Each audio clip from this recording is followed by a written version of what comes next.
सभी को राम राम। नमस्कार। मैं हूं पीके अग्रवाल। आप देख रहे हैं ट्रुथ प्लस। साथियों, एक कहावत आपने सुनी होगी, जिसका काम उसी को साजे। उसके बाद अलग अलग लाइन है। दूसरी लाइन, और करे तो डंडा बाजे, और करे तो लल्लू बाजे। ऐसे ऐसे सबने अपनी लाइनें बना रखी है। थोड़ी सी आज इस पर चर्चा करेंगे। अब जैसे देश में पद होते हैं, सरकार के पद, सरकार के प्रमुख पद, जैसे देश का प्रधानमंत्री, राज्यों का मुख्यमंत्री। मेरा व्यक्तिगत मानना है, इन पदों पर राजनेताओं को बैठना चाहिए, जो राजनीति करते हैं, राजनीति में है, जिन्हें राजनीति का अनुभव है। लेकिन खैर, लोकतंत्र है, जिसमें दूसरे लोग भी बैठ जाते हैं। तो मैं आपको भारत का उदाहरण नहीं दूंगा। मैं फिलहाल बात करूंगा बांग्लादेश की। आप जानते हैं, बांग्लादेश में अगस्त में सत्ता बदली। प्रधानमंत्री शेख हसीना को बांग्लादेश से भागकर भारत में शरण लेनी पड़ी।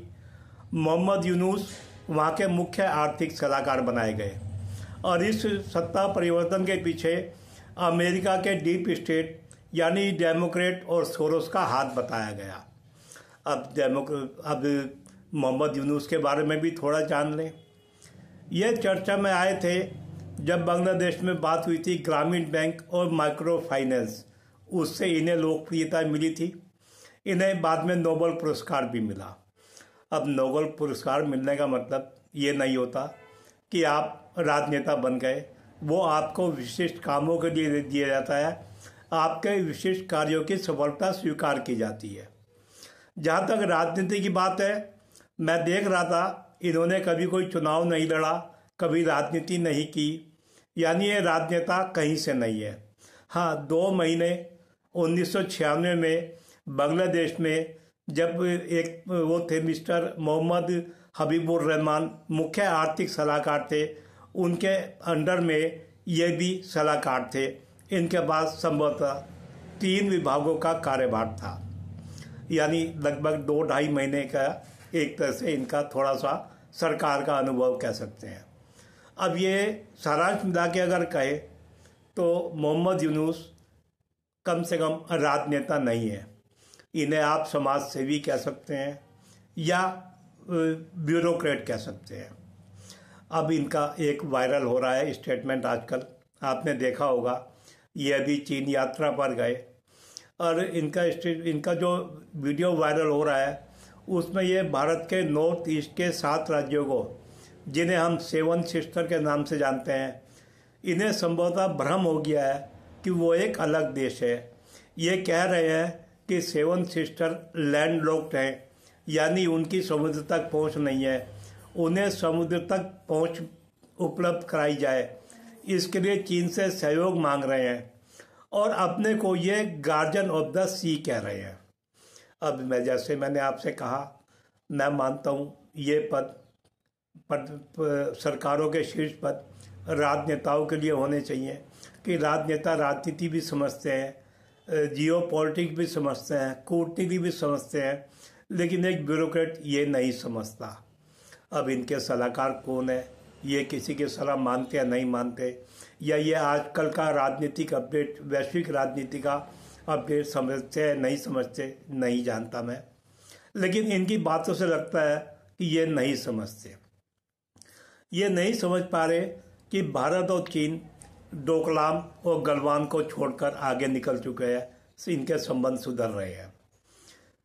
जो चीन पूरी दुनिया में देशों को इस्तेमाल करता है, उसे ये इस्तेमाल करना चाह रहे हैं। कितना बड़ा भ्रम देकर चल रहे हैं ये मोहम्मद यूनुस। अमेरिका में जिसने डेमोक्रेट ने इनकी सरकार बदली थी, वहाँ सत्ता परिवर्तन हो चुका है। डेमोक्रेट यानी डीप स्टेट यानी सोरोस गैंग चुनाव हार चुका है। डोनाल्ड ट्रंप वहाँ के राष्ट्रपति है, लेकिन इन्हें आभास नहीं है, क्योंकि ये राजनेता नहीं है, ये ब्यूरोक्रेट है। अब मैं आपको एक उदाहरण और दूंगा। मैं आपको भारत का कोई उदाहरण नहीं दूंगा। भारत में भी ब्यूरोक्रेट रह चुके हैं शीर्ष पदों पर, तो भारत की कोई बात नहीं करूंगा। दूसरा उदाहरण दूंगा आपको यूक्रेन का। यूक्रेन के बारे में आप जानते हैं, व्लादिमीर जेलेंस्की वहाँ के राष्ट्रपति हैं। व्लादिमीर जेलेंस्की पेशे से कॉमेडियन है। 2019 में उन्हें राष्ट्रपति बनाया गया था। यहाँ तक कि 2019 में राष्ट्रपति बनने से पहले तक भी वो टीवी सीरियल में काम करते थे, ऐसा मैंने विकिपीडिया में देखा है। ऐसा माना जाता है जेलेंस्की को भी राष्ट्रपति बनाने के पीछे अमेरिकी डीप स्टेट या सोरोस गैंग उनका हाथ था, यानी वो भी थोपे गए थे। आप खुद सोच लें, वो 2019 में यूक्रेन के राष्ट्रपति बने। 2022 से रूस यूक्रेन में युद्ध चल रहा है। 3 साल में यूक्रेन बर्बाद हो चुका है। कारण सिर्फ कि वहाँ पर राष्ट्रपति के पद पर कोई अनुभवी राजनेता नहीं बैठा है जो दुनिया को समझ सके। वहाँ पर एक बैठा है कॉमेडियन, पेशे से कॉमेडियन। तो मैं यही बताना चाह रहा हूँ आपको, मेरे इस वीडियो का उद्देश्य यही है, जो पद राजनेताओं के लिए होने चाहिए उस पर अगर आप किसी ब्यूरोक्रेट को बैठा देंगे या किसी कॉमेडियन को बैठा देंगे या किसी अन्य को बैठा देंगे तो आप अनुमान लगा सकते हैं उस देश का क्या हाल होगा। एक तीसरा उदाहरण भी हमारे सामने है। एक तीसरा उदाहरण है पाकिस्तान।